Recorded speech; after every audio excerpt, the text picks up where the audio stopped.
It was an all-out fight at that point. Mhm. Mr. Negrete had pulled the knife. He had taken a motion, stabbing motion at the other youth and cut him in the neck. At which point, then they start Now, kind of he could have fist been fighting. killed. He could have been. I mean, cuts in the neck could be really bad.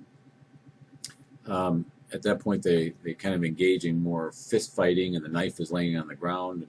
And as they're struggling, the first victim was able to pick up the knife and stab Mr. Negrete, and they continue to fight.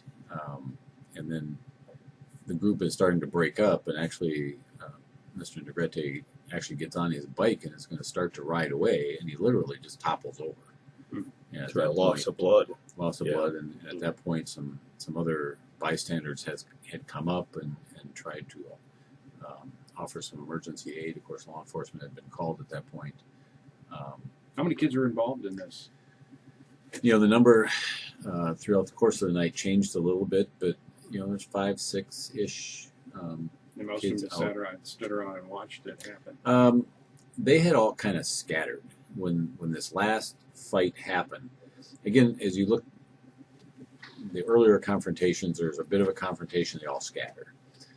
There was a second confrontation, they all scatter, and some of them still hadn't come back together.